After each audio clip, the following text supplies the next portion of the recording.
I'm Eleanor Vance, and at 29, I've built a life most people only dream about: a thriving marketing company, a loving husband, and a beautiful daughter. But none of that erased the scars from my past. At 18, my parents tried to marry me off to a man twice my age for status and money. When I refused, they kicked me out with nothing. I thought that chapter of my life was closed, until last month, when I got the news.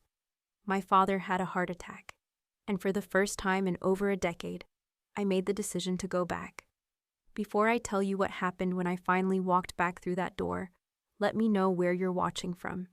And if you've ever had to fight for your own future, hit like and subscribe, because this story might be exactly what you need to hear today. So let's rewind a bit. Growing up in the Vance household in Oak Ridge, Arizona, was like living inside a meticulously staged photograph. From the outside, our two-story colonial was perfection. Manicured lawns, pristine white trim, windows that always seemed to sparkle. But behind that picture-perfect facade, things were different. My mother, Victoria Vance, ruled our home with an iron fist, albeit one hidden beneath designer gloves. She was about 5'6", with perfectly coiffed auburn hair that seemed impervious to gravity or wind. Much like her composure, her obsession, appearances, social standing, every single decision, from the charities we volunteered for to the clothes I wore, revolved around what others in our affluent community would think of the Vance family. My father, Arthur Vance, was a tall, quiet man, an accountant at a very respected firm downtown. He rarely, if ever, challenged my mother. He'd just nod along to her pronouncements, occasionally throwing me a fleeting, apologetic glance when her critiques of me became particularly sharp. His go-to line, delivered with a sigh, was always, "Listen to your mother, Eleanor." Honestly, his quiet acquiescence, his cowardice, in those moments, hurt more than my mother's direct verbal attacks. Her mantra for me, the one she'd repeat whenever I showed the slightest flicker of independence, was always, "A proper young lady doesn't question her mother's wisdom." By the time I hit 15, those confrontations were a regular occurrence. My supposed crimes? Wanting to join the debate team instead of attending boring cotillion classes. Applying for a part-time job at the local bookstore, the horror, instead of volunteering at my mother's exclusive country club charity galas. And heaven forbid, wanting to wear jeans instead of the endless parade of floral dresses she'd lay out for me. "You're embarrassing the family with these rebellious phases," she'd hiss, her voice razor-sharp even as she maintained that perfect, unmoving smile. "The Hayes' daughter never gives them this much trouble." Our dining room table, where we ate precisely at 6 p.m. every evening, often turned into a battlefield. Daily lectures about my posture, my grades, which for the record were excellent, but somehow never excellent enough, and how my attitude would surely prevent me from ever attracting a quality husband. My father would just stare at his plate, muttering his usual refrain. The topic of my future husband became increasingly frequent, almost a daily sermon, as I approached my senior year of high school. My mother had been meticulously cultivating a relationship with the Hayes family, who had recently moved into our community. Their son, Preston, was 33 to my 18, recently divorced, and the heir to his father's sprawling real estate development company. According to my mother, he had the right pedigree, the right connections, and was, of course, the perfect match for me. "He's established, successful, and from a good family," she'd gush after their visits, her eyes shining with something I now recognize as pure ambition, not affection. "You should be flattered he's shown interest in you." What my mother interpreted as interest, I recognized as something far more unsettling. The way Preston looked at me during those dinner parties, it made my skin crawl. His eyes would linger too long, sweeping over me in a way that felt possessive. His comments about how I was blossoming into a beautiful young woman were delivered with a smile that never quite reached his cold, assessing eyes. And when he'd accidentally brush against me or place his hand on the small of my back, I'd feel a wave of nausea, a prickle of repulsion. It wasn't just uncomfortable, it felt predatory. Meanwhile, I had secret dreams of my own. I wanted to study business and marketing.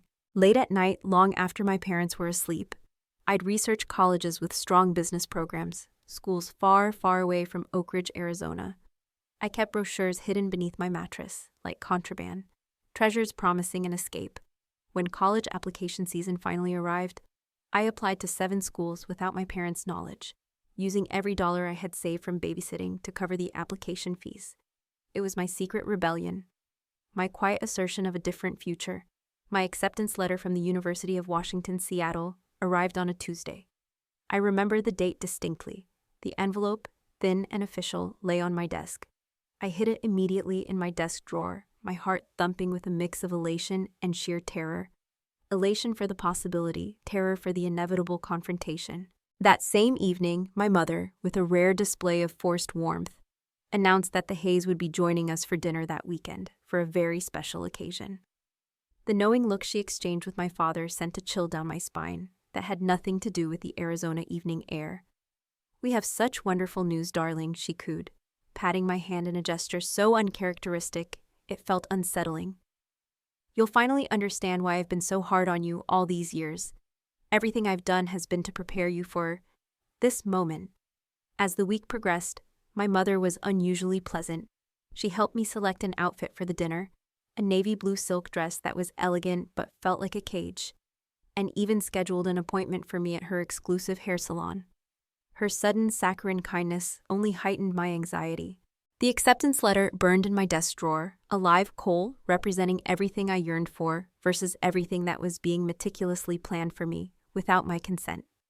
The night before the dinner, I overheard my parents talking in hushed tones in their bedroom. "She's too young," my father murmured, a rare moment of something resembling backbone. "Nonsense," my mother retorted, her voice sharper than usual. "I was 19 when we married. Besides, the Hayes are offering a very generous arrangement. This connection will secure her future and help with your partnership track at the firm. Everyone wins." My blood ran cold. I backed away from their door, my heart pounding in my ears. They weren't just planning a marriage.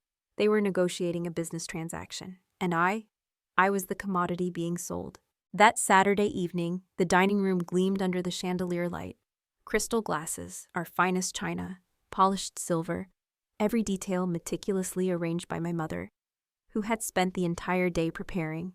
I sat rigidly in that navy blue dress, my hands folded tightly in my lap, trying to hide their trembling. The Hayes arrived precisely at 7, Preston trailing behind his parents with a smug confidence that made my stomach churn. He was objectively handsome, tall with dark hair and the kind of features that photographed well for business magazines. But his practiced smile never reached his cold blue eyes. He carried a small velvet box, which he placed beside his water glass, catching my eye with a wink that made me shudder internally. "Eleanor Vance," he greeted, kissing my cheek and lingering just a beat too long. "You look absolutely stunning tonight." The words felt slimy, insincere. The dinner progressed with excruciating slowness. Business talk dominated the conversation, peppered with occasional references to the future and joining our families. That made the expensive food taste like ash in my mouth. My mother beamed throughout the meal, radiating triumph, while my father occasionally glanced at me with what almost looked like regret. After dessert was served, Mr. Hayes clinked his glass with a spoon. "I believe we should get to the real purpose of this evening." My mother nodded enthusiastically, a silent command in her eyes for me to be ready. Preston stood and moved to my side of the table. The entire room seemed to tilt as he dropped to one knee beside my chair. "Eleanor Vance," he announced, opening the velvet box to reveal a diamond ring that looked oppressively large, almost vulgar, in its setting. "Would you do me the honor of becoming my wife?" The silence that followed felt endless, suffocating. Everyone stared at me, their faces a tableau of expectation. My mother with barely contained excitement. My father with a resigned slump to his shoulders. The Hayes with confident, knowing smiles. Preston's expression was not one of love or even affection, but of someone closing a successful business deal. I could feel the blood draining from my face. My throat felt constricted. I need some air," I managed to say, my voice a strangled whisper. I pushed back my chair, scraping it loudly against the polished floor. "Excuse me for a moment." Without waiting for a reply, I fled to the back porch, desperate to gulp down the cool evening air. Footsteps followed me almost immediately. I turned to find Preston standing there, his face now irritated, the smugness replaced by something hard and demanding. "That wasn't the response I was expecting," he said, crossing his arms. His voice was clipped, impatient. "I'm sorry, but this is all very sudden," I replied, trying to keep my voice steady to appear calmer than the churning storm inside me. "We barely know each other." He laughed, a sound without warmth or humor. It was a sneer. "Don't be naive, Eleanor. This arrangement has been in the works for months. Your mother assured me you were on board." "Arrangement?" The word hung between us like a slap, raw and insulting. "Yes, arrangement," he confirmed, completely unashamed. "My father is helping yours make partner at his firm. Your mother gets the social standing she's always wanted. A connection to a family like ours is a huge step up for her. And I get a young, beautiful wife who can give me children and host company events." He reached out to touch my face, his fingers cold. I recoiled instantly. "You'll have a comfortable life, Eleanor. Many women would be grateful for such an opportunity." I took another step back, putting more space between us. "And what if I want a career, an education, a say in my own future?" The questions came out in a rush, a desperate plea for recognition. His expression hardened, turning to stone. "My wife won't need to work. As for education, a few cooking classes might be beneficial, perhaps, but otherwise unnecessary. And your future?" He gestured dismissively to the ring box still clutched in his hand. "I am your future." I stared at him, finally seeing with complete painful clarity what my life would become if I accepted. I wouldn't be a partner or a wife in any meaningful sense. I would be a decorative possession, carefully managed and controlled, my dreams discarded in favor of his requirements. A trophy wife, to be displayed and molded to his needs. "No," I said. The word felt like freedom on my lips, a release of breath I hadn't realized I was holding. It was quiet but firm. "I won't marry you, Preston." His face flushed with anger, a dark, ugly flush. "You will regret this," he hissed. His eyes narrowed before storming back inside. I gave myself a moment, just one moment, to breathe, to let the cool night air calm the frantic beating of my heart, before following him back into the house. When I re-entered the dining room, the atmosphere had transformed. The air crackled with a suffocating tension. The Hayes were gathering their coats, their faces tight with fury. Mrs. Hayes was whispering furiously to my mother, her words sharp and venomous, while Mr. Hayes glared in my direction, his eyes filled with accusation. My father stood awkwardly by the doorway, looking anywhere but at me, his shoulders hunched. Once the front door closed behind our guests, the silence was broken by my mother. She rounded on me, her carefully constructed composure finally shattering. "What have you done?" she demanded, her voice shaking with a rage so profound it scared me. "Do you have any idea what you've just thrown away?" "I've saved myself from a lifetime of misery," I answered, a strange, defiant calm settling over me.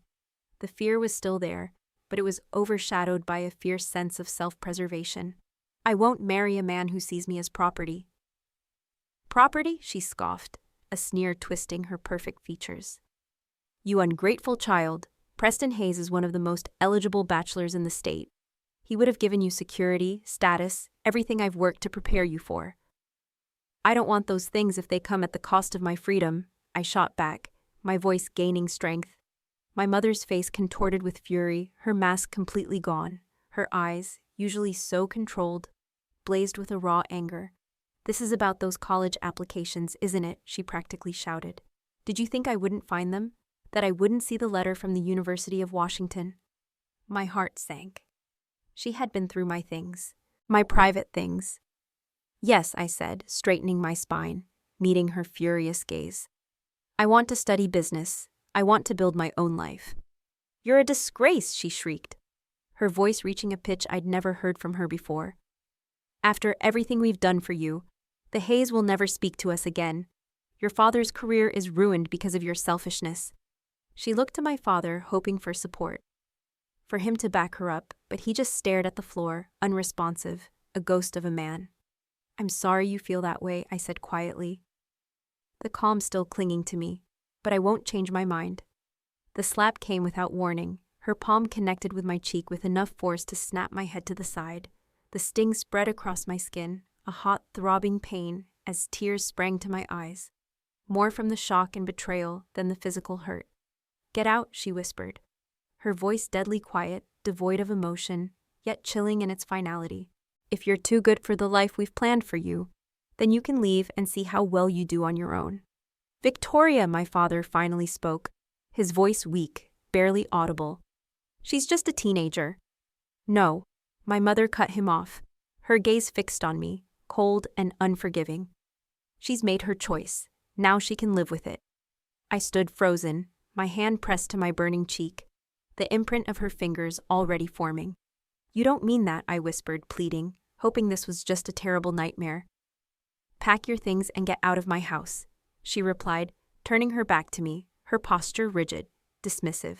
You're no daughter of mine. In a daze, I climbed the stairs to my bedroom. My mind was numb, my body moving on autopilot.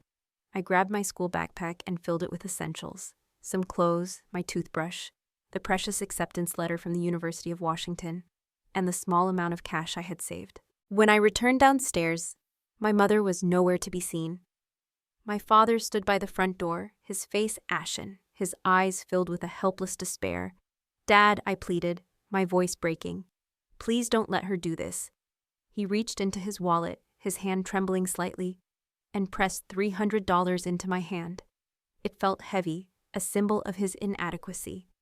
This is all I can do, he whispered, his voice cracking. I'm sorry, Eleanor. Then with a hesitant push, he opened the door to the rainy night outside. I stepped past him, the door closing firmly, definitively, behind me. I stood on the porch of the only home I'd ever known, the rain soaking through my flimsy dress, my face still stinging from my mother's slap. And I realized, with a chilling clarity, that I was truly alone. The rain soaked through my clothes as I walked away, each step taking me further from everything familiar and deeper into an uncertain future. My cell phone buzzed in my pocket. My mother hadn't thought to take that away. With trembling fingers, I called the only person I could think of. Chloe, I choked out, tears mixing with the rain on my face. It's Eleanor. I need help. Chloe Miller had been my best friend since 5th grade. Unlike my other friends, whose parents moved in the same elite social circles as mine, Chloe came from a working-class family. My mother had always referred to her as Eleanor's charity project, a comment that always made me furious. Within 30 minutes, Chloe's beat-up Honda Civic pulled alongside the curb where I waited, sheltering imperfectly under a bus stop. What happened? She asked, her eyes wide with concern heart, as I climbed into the passenger seat. My backpack and drenched clothes dripping onto her worn floor mats. Through choked sobs, I explained everything. The arranged marriage, my refusal, my mother's brutal reaction. Chloe's parents, the Millers, welcomed me with open arms. They were nothing like my own. Mrs. Miller, a warm, plump woman with kind eyes that reminded me of gentle pools, set up a makeshift bed on their living room couch. Stay as long as you need, sweetheart, she told me, her voice a balm to my raw nerves. There's always room here. 2 weeks stretched into a month, then more. I enrolled in the local community college, using my acceptance letter from the University of Washington as proof of my high school completion. UW itself would have to wait. The tuition was impossible without my parents' support, and student loans felt like an insurmountable mountain. I found work at a local coffee shop, then added weekend shifts at a small grocery store, and took on evening babysitting for a neighbor. My life became an exhausting cycle of work, classes, and brief, precious periods of sleep. My first apartment was a studio the size of my old bedroom, with peeling wallpaper and cockroaches that scattered like secrets when I turned on the lights. The mattress on the floor, the single plate and fork I owned, the shower that only ran cold, these were my new reality. Each night I would collapse into bed, my body aching from standing all day, my mind racing with assignment deadlines and bill due dates. The scholarship rejection letter came on a Tuesday, about 3 months after I'd moved out. I had pinned so much hope on that possibility, a full ride that would let me transfer to a 4-year university, a pathway back to my dreams. The thin envelope contained a single sheet. We regret to inform you that due to the high volume of qualified applicants, that night was the closest I came to breaking. Sitting on my mattress, staring at my prepaid phone, I contemplated calling home. Maybe if I apologized, agreed to their terms, I could escape this grinding poverty, this relentless exhaustion. My finger hovered over the number I still knew by heart. Instead, I called Chloe, who talked me down from my moment of weakness. You've come too far to go back now, Eleanor, she reminded me, her voice firm but kind. Remember why you left? The next morning, my hands shaking from sheer exhaustion as I prepared lattes at the coffee shop. I spilled a customer's order. I apologized profusely, my voice thin, and immediately began to remake the drink. The woman watched me with curious, intelligent eyes. Rough night, she asked, when I handed her the replacement. Rough few months, actually, I admitted with a tired, rueful smile. Her name was Brenda Sterling, and she was the marketing director for a mid-sized local company, Sterling Innovations. Something about our brief interaction must have impressed her, because she returned the next day, and the day after that. On her third visit, she handed me her business card. We have a junior position open, she said, her voice brisk but not unkind. No experience required, but it demands someone smart who can think on their feet. The hours are better than this place, and it includes benefits. Interested? That moment changed everything. The position was entry-level, mainly answering phones and organizing files. But it came with regular hours and, crucially, health insurance. More importantly, it gave me a foot in the door of the industry I dreamed of entering. I continued taking night classes, now focusing exclusively on business and marketing. Brenda became more than a boss. She became the mentor I desperately needed. She noticed my intense interest in the campaigns they developed, my questions about strategy and client needs.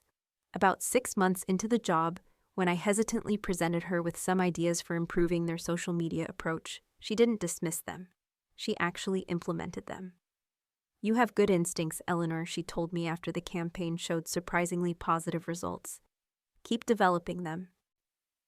My first promotion came a year later, after I stayed late for a week straight to help rescue a project for a major client that had gone sideways. The small raise meant I could finally quit the grocery store job and focus more on my studies. The second promotion, 18 months after that, allowed me to move to a slightly better apartment, one without roaches, and with reliable hot water.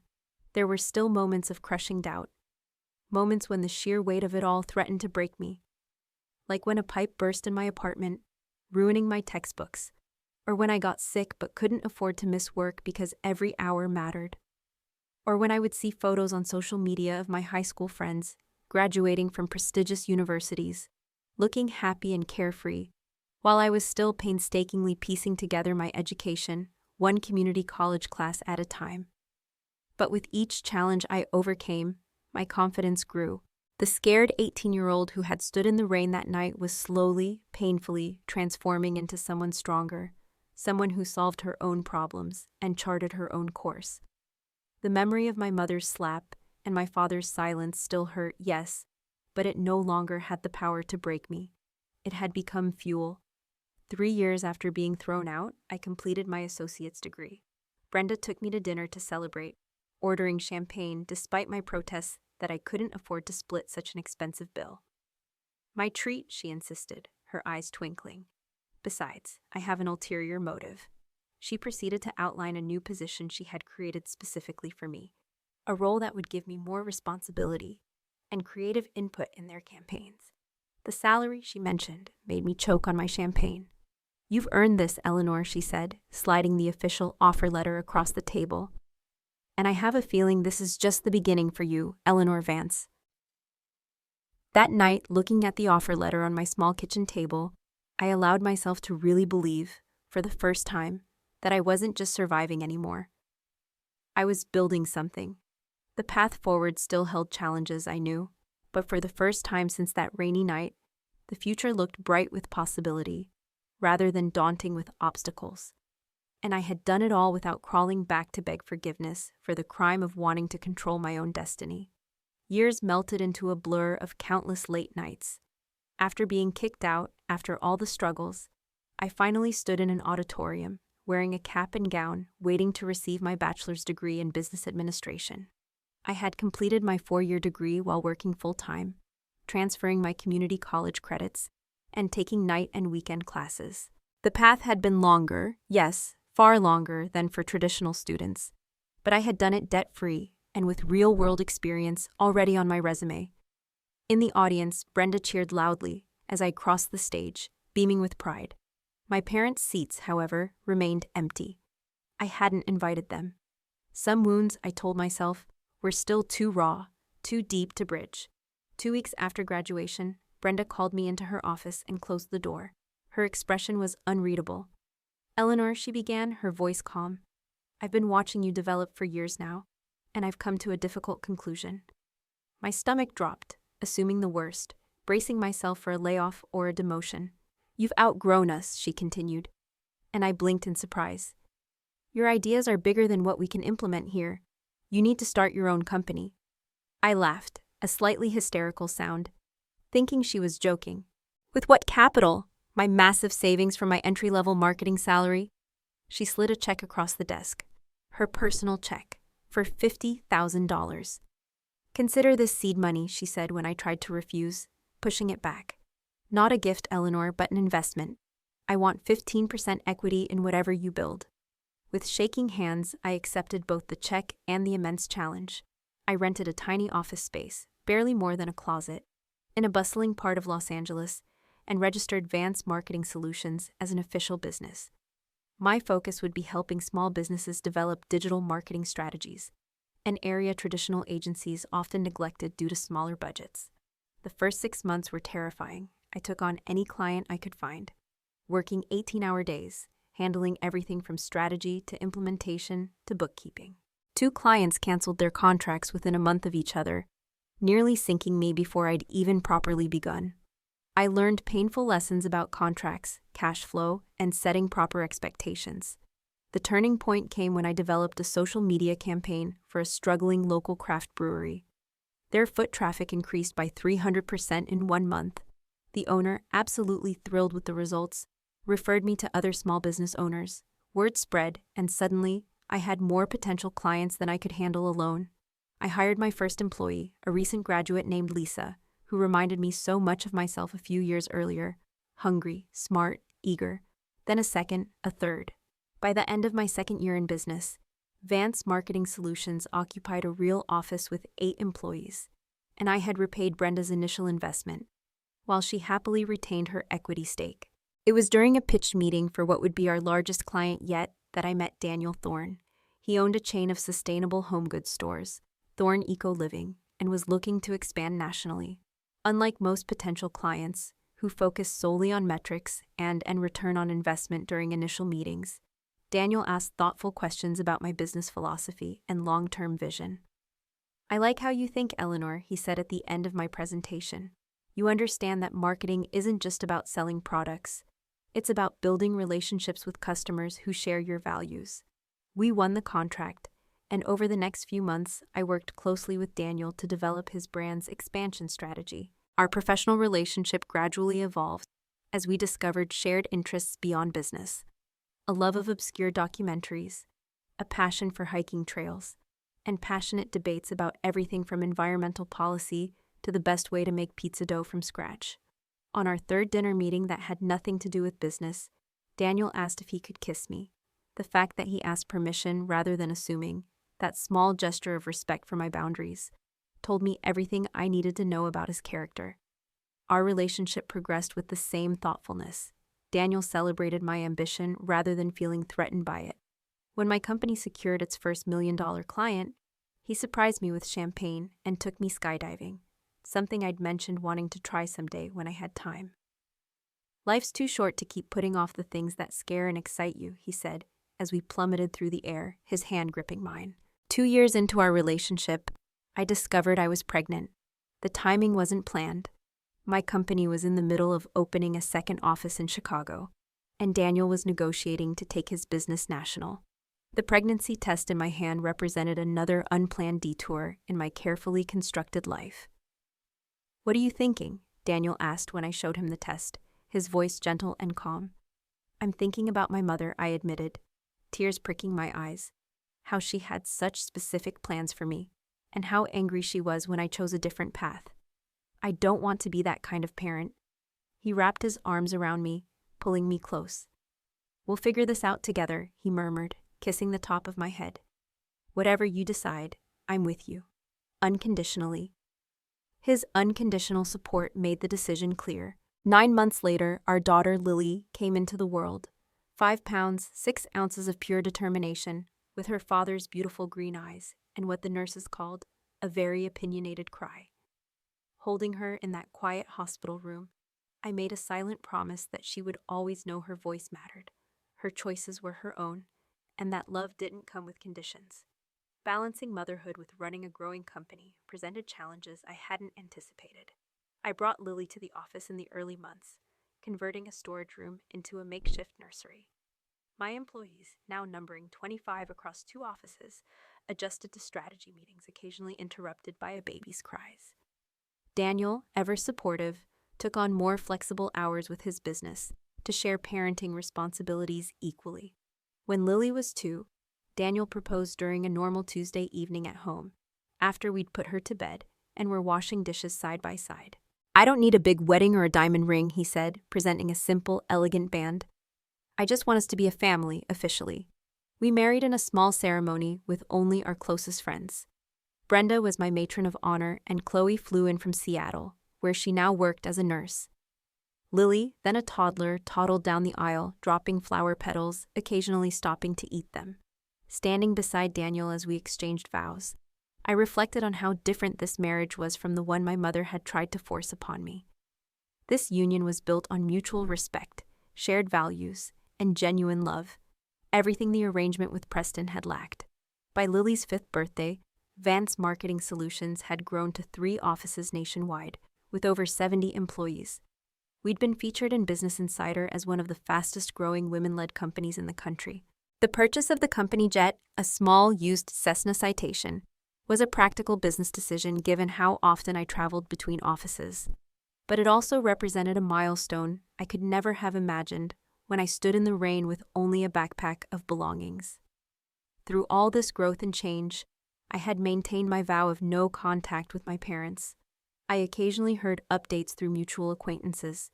My father had indeed made partner at his firm. My mother was still active in the same social circles, still maintaining that carefully crafted image. I wondered sometimes if they ever regretted their ultimatum, if they ever thought about the daughter they had cast out for wanting to choose her own path. I had almost convinced myself that chapter of my life was permanently closed when a distant cousin reached out via email to let me know my father had undergone emergency heart surgery. The message was brief, impersonal, with no request for a response or visit, just information passed along because she thought I should know. That night, after tucking Lily into bed, I sat on our patio, looking at the stars. "What's on your mind?" Daniel asked, joining me with 2 glasses of wine. "My father could have died," I said quietly, the words heavy in the night air, and I wouldn't have known until after the fact. I considered the question carefully. "Does that bother you?" I asked myself as much as him.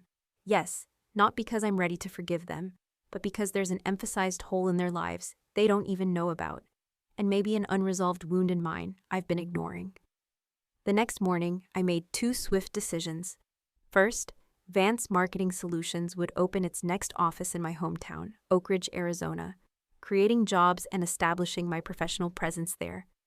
Second, after 11 years of silence, it was time to face my parents. Not for their sake, I told myself, but for my own peace of mind, and for Lily, who deserved the chance to know her grandparents if they could prove themselves worthy of her. "Mommy, why don't I have grandparents like Zoe?" Lily asked one evening as I tucked her into bed. At 5 years old, her questions had become increasingly difficult to deflect with simple answers. Her best friend Zoe often talked about weekends spent with adoring grandparents, who spoiled her with ice cream and trips to the zoo. I sat on the edge of her bed, smoothing her dark curls away from her forehead. "You have Grandma Brenda," I reminded her, referring to my mentor, who had truly become a surrogate grandmother figure. Lily scrunched her nose. "But Zoe has 4 grandparents. Where are your mommy and daddy?" The innocent question landed like a punch to the gut. For years, I had successfully compartmentalized the pain of my estrangement from my parents, focusing instead on building my business and my new family. But through Lily's eyes, the absence took on a new, glaring dimension. "They live far away, sweetheart," I said finally, the partial truth easier than explaining the full complexity of adult relationships to a 5-year-old. "Can we visit them sometime?" Her wide green eyes, so like Daniel's, looked up at me with simple, pure curiosity. "Maybe someday, sweetheart. Time for sleep now." As I closed her bedroom door, Daniel was waiting in the hallway, having overheard the conversation. "You knew this day would come," he said gently as we walked to the living room. "I thought I'd have better answers prepared," I sighed, sinking onto the couch, suddenly exhausted. How do I explain to her that her grandparents threw me out because I wouldn't marry a man they chose? That they've never even tried to contact me in all these years? Daniel sat beside me, taking my hand. "Maybe you don't have to explain it yet, but maybe it's time to consider whether this complete separation is still what you want." I had been so certain of my decision to keep my parents out of my life. The hurt they had caused ran deep, the betrayal fundamental. But Lily's question had cracked open a door I'd kept firmly shut. The next morning, the email from my distant cousin arrived, reinforcing the shift. "I'm not sure if you keep up with family news," she wrote, "but I thought you should know your father had emergency bypass surgery last week. He's recovering, but it was serious.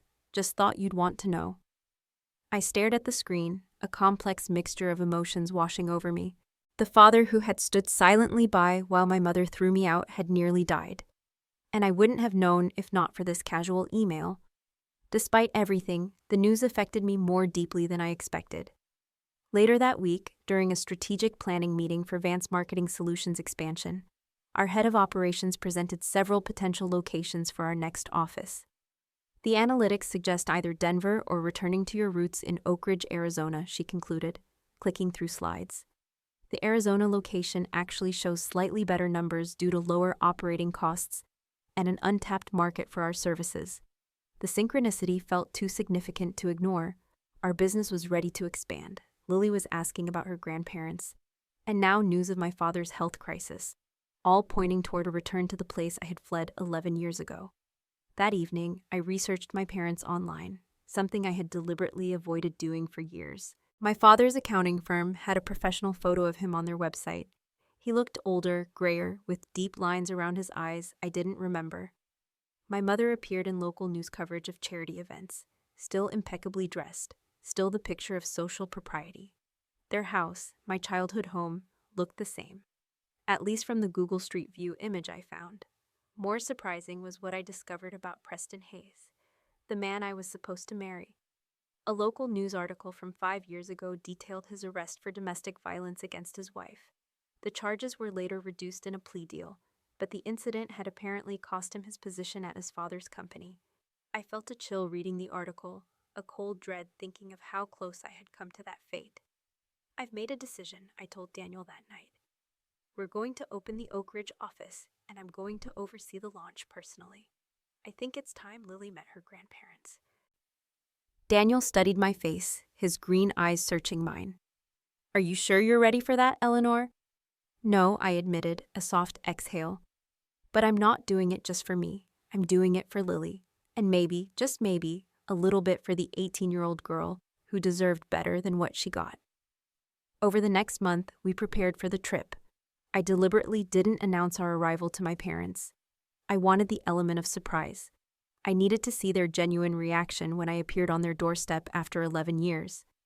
Perhaps it was petty, but I also wanted them to see what I had accomplished without their support or approval. I found myself obsessively checking details: the itinerary, Lily's outfits, the hotel reservations, the meetings scheduled with local business contacts. Daniel gently pointed out that my perfectionism was reaching new heights. "You know you don't have to impress them, right?" he said, as he watched me try on the 5th business suit for our arrival. "You've built an amazing life. If they can't see that, it's their loss." The night before our departure, I tucked Lily into bed and tried to prepare her for the meeting. "Remember those grandparents you asked about?" I began, my voice soft.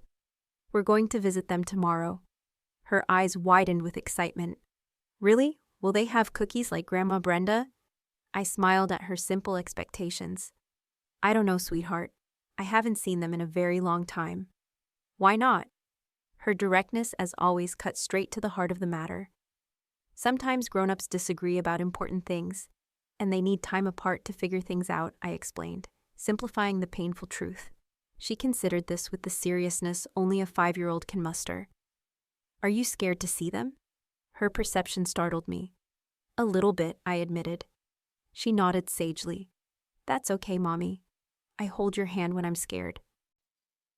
The next morning, we boarded the company jet, a small Cessna Citation that served as both a practical business tool and the most visible symbol of how far I'd come.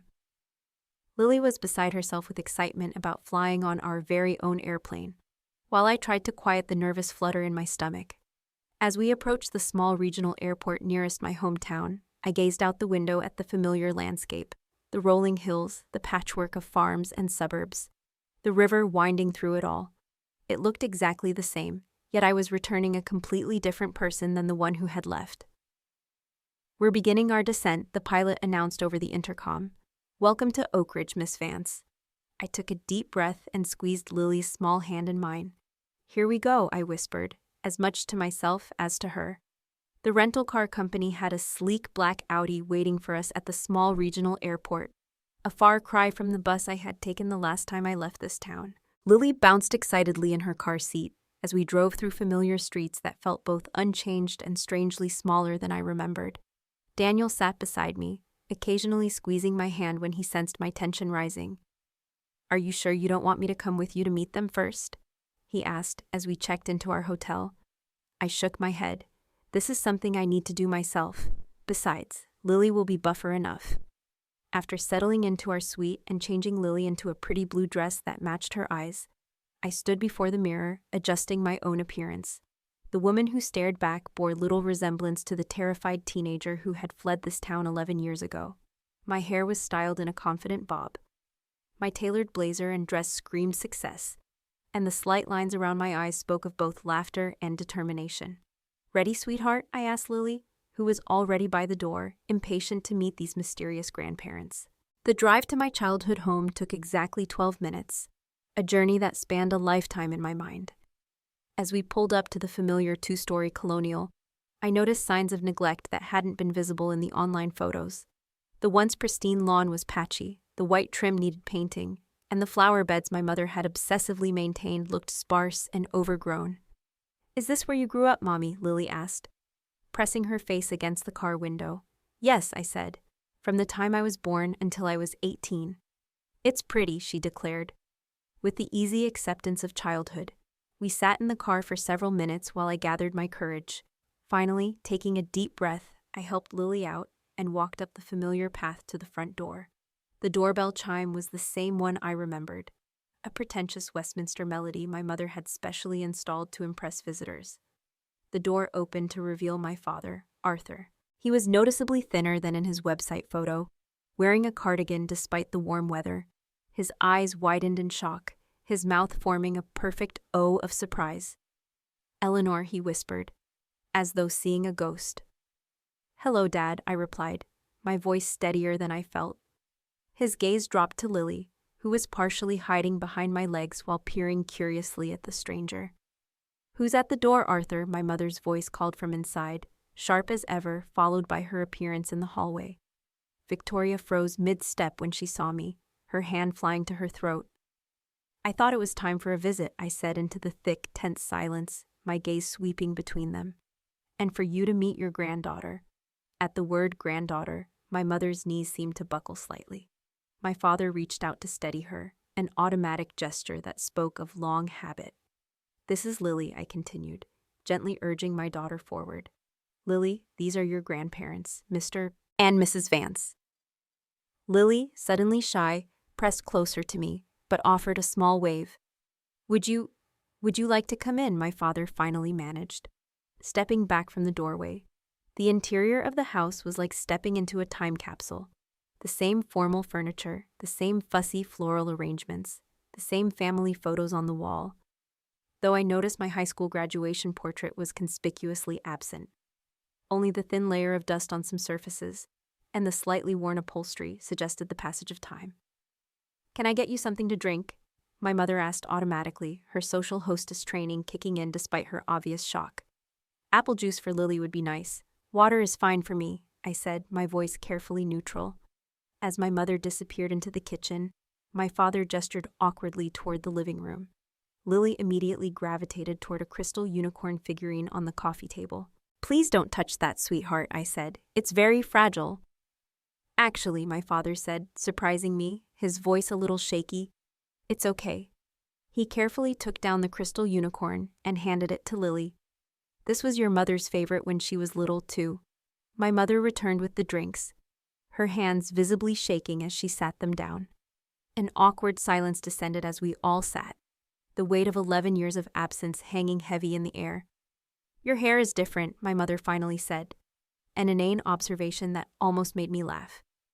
A lot of things are different, Mom, I replied, the tension barely contained.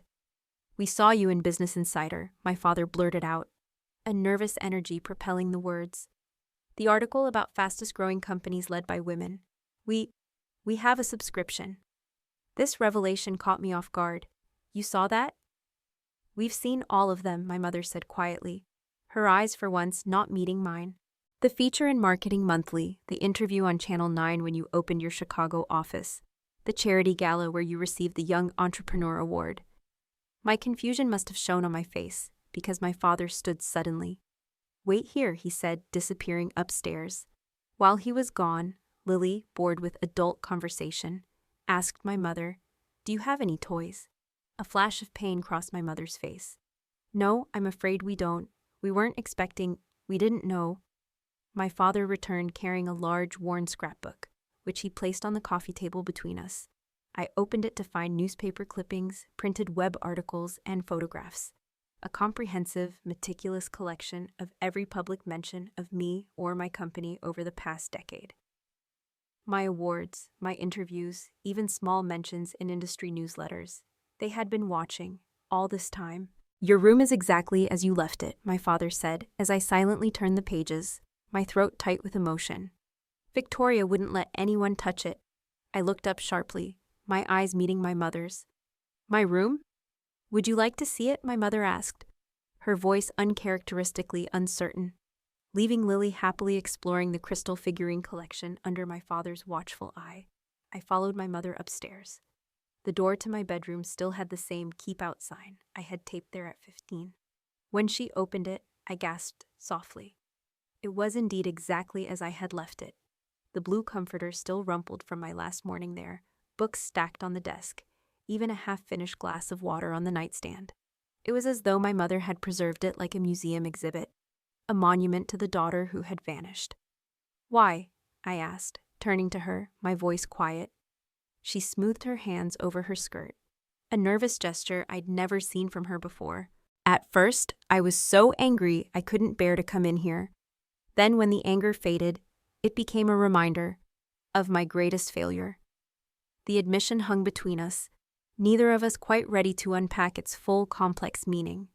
Back downstairs, Lily had charmed my father into showing her old photo albums, specifically pictures of me as a child. You were little like me, she giggled, pointing at a photo of 5-year-old me covered in mud after a rainstorm. Your mother was always headstrong, my father told her with unexpected warmth, a genuine smile gracing his lips. She knew her own mind even then. As Lily continued to flip through the album, engrossed in the images, I took the opportunity to ask the questions that had been burning inside me for 11 years. Why did you never try to contact me? Not once in all this time? My parents exchanged glances. We didn't think you would want to hear from us, my father admitted, his gaze falling to his hands. After what happened, Victoria was...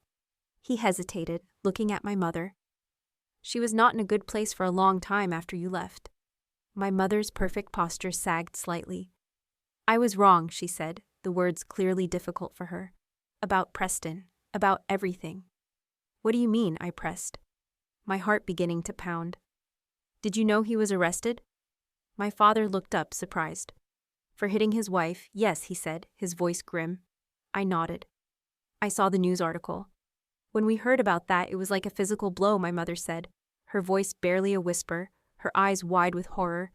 Realizing what we had tried to push you into? What could have happened to you? By then you were already building your company, my father continued. Picking up the thread, you seem to be doing so well without us. We thought reaching out might just reopen old wounds. The conversation was interrupted by Lily's stomach growling audibly. I'm hungry, Mommy. I'll cook, she announced. We could order something, my father suggested eagerly. Or there's that Italian place downtown you used to like. I checked my watch. Actually, we should get back to the hotel. Daniel will be wondering where we are." "Daniel?" my mother asked, her eyes widening. "Lily's father? Your husband?" Their expressions registered another shock. They hadn't known I was married. Perhaps you could all come for dinner tomorrow," my mother suggested hesitantly, a new vulnerability in her voice. "We'd like to meet him." I considered the invitation, studying both their faces. My mother looked older than her years, the perfect facade of my childhood cracked to reveal the insecure woman beneath. My father seemed diminished somehow, his confident accountant's demeanor replaced by a tentative hopefulness. "We'll see," I said, not yet ready to commit. "There's something else I need to know first. Are you having financial problems?" They both stiffened. "Why would you ask that?" my mother responded defensively, a flash of her old pride returning. "The house needs maintenance," I pointed out gently. "Dad looks like he's lost weight. And I know healthcare isn't cheap, especially after heart surgery." My father sighed deeply, a sound of resignation. The firm downsized 3 years ago. I wasn't let go, but my partnership track evaporated. And yes, the medical bills have been challenging. "We're managing," my mother added quickly, pride still evident in her voice. As I gathered Lily's things and prepared to leave, I made a decision. "I'm opening a branch office here," I told them, watching their reactions carefully. "We'll be hiring local staff." I looked at my father. "Dad, you're good with numbers and client relations. If you're interested, I could use someone with your experience." The offer hung in the air, not charity, but an opportunity. A first step towards something new. That evening, at our hotel, I recounted the visit to Daniel over dinner while Lily colored happily nearby. "They kept a scrapbook of everything I've done," I said, still processing the revelation. "All these years, I thought they'd wash their hands of me." "People are complicated, Eleanor," Daniel replied, reaching across the table to take my hand. "They can be wrong, even terribly wrong, and still love their child." "I don't know if I can forgive them yet," I admitted, my voice raw, especially my mother. "Forgiveness doesn't have to happen all at once," he said wisely. "It can be a process. The question is whether you want to start that process." I looked over at Lily, happily absorbed in her coloring book, unaware of the complex adult emotions swirling around her existence. "I think for her sake, I do." The following evening, we returned to my parents' house for dinner, Daniel, Lily, and me. My mother had clearly spent the day cooking. The dining room table was laden with all my childhood favorites, an unspoken plea. My father nervously shook Daniel's hand, his eyes registering approval of my husband's firm grip and direct gaze. "We've prepared the good china," my mother announced, her voice betraying her anxiety, a nervous flutter underneath her practiced composure. "Actually," I interjected gently, "let's use the everyday dishes. With a 5-year-old, it's safer." The small rebellion, changing my mother's careful plans, hung in the air momentarily before she nodded. "Of course, you're right." That simple acquiescence, so unlike the controlling mother of my youth, spoke volumes about how our dynamics had shifted. I was no longer the powerless teenager. I was an adult, making reasonable requests that she now had to consider. Dinner conversation remained carefully polite, skating around the deeper issues still unresolved between us. Lily, oblivious to the undercurrents, charmed her grandparents with stories about her kindergarten adventures and her favorite stuffed animals waiting back home. "She's remarkable," my father said, watching Lily demonstrate how she could count to 100, a genuine smile on his face. "You've done a wonderful job with her." "We have," I corrected gently, taking Daniel's hand under the table. "We're equal partners in parenting, just like we are in everything else." My mother's eyes flickered between Daniel and me, observing our easy rapport with something that looked like wistfulness. After Lily had been tucked into bed in the guest room upstairs, the 4 adults gathered in the living room for the conversation we couldn't have in front of her. "I'd like to establish some ground rules," I began, my business negotiation skills serving me well in this intensely personal arena. "If we're going to have any relationship moving forward, I need certain boundaries respected."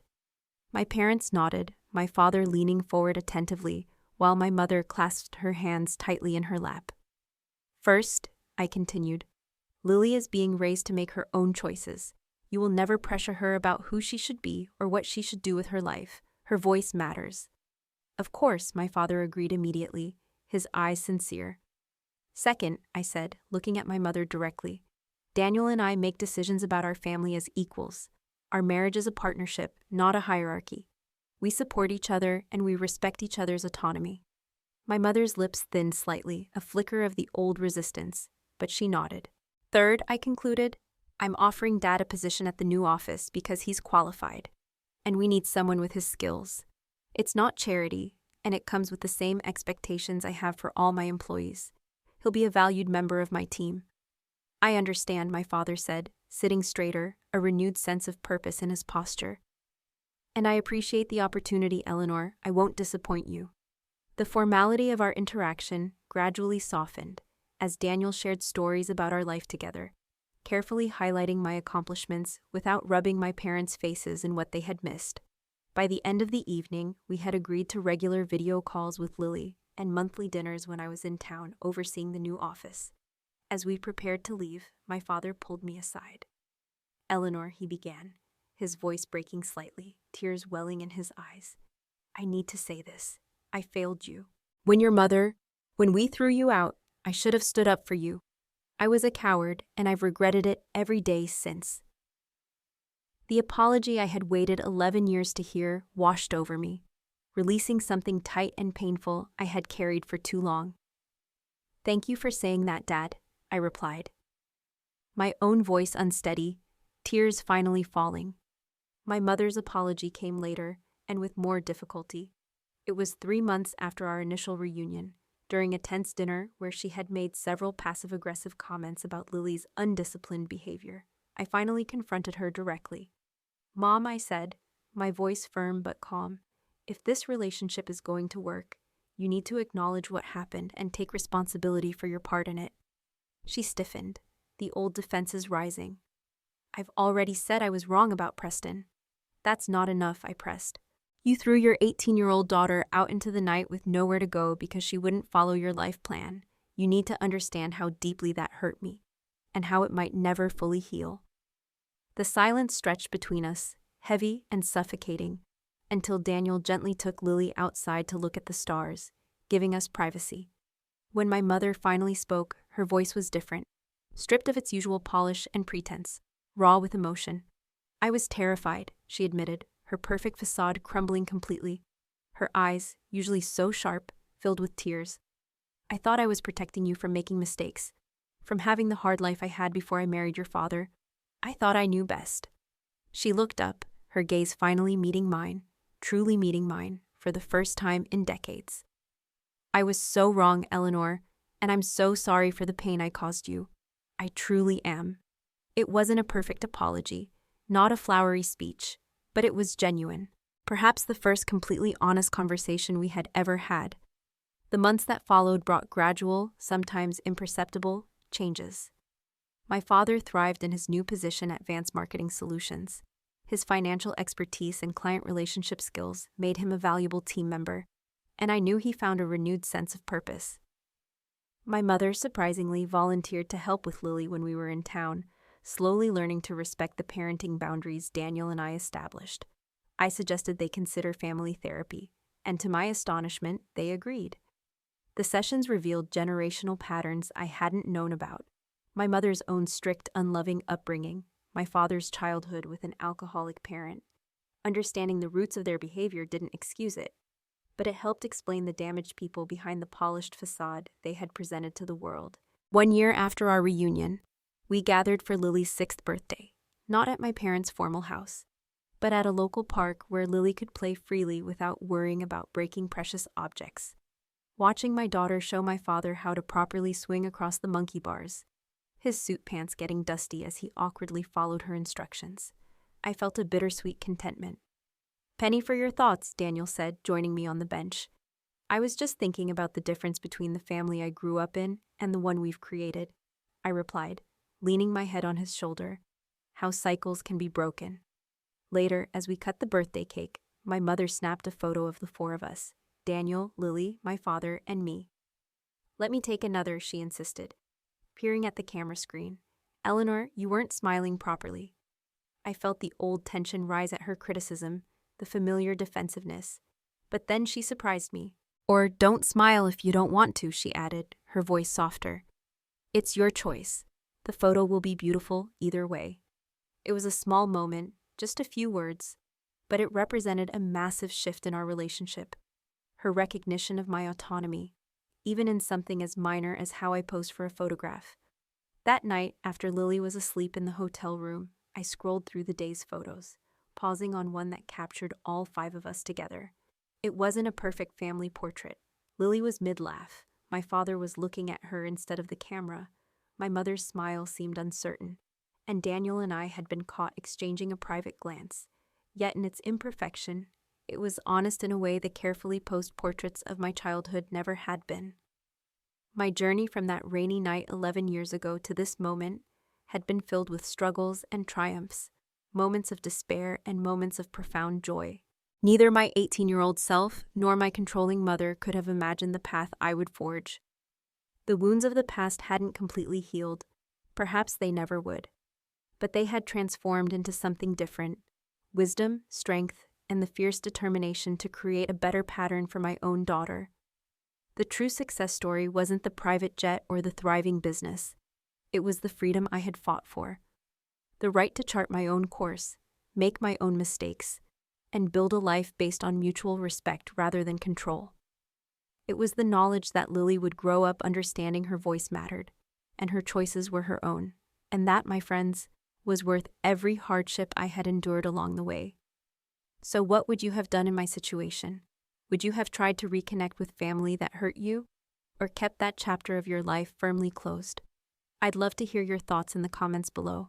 If this story resonated with you, please like and subscribe to hear more journeys of resilience and self-discovery. And if you know someone who might need to hear that standing up for themselves is worth it, share this video with them. Thank you for listening to my story. And remember, your life is yours to define, no one else's.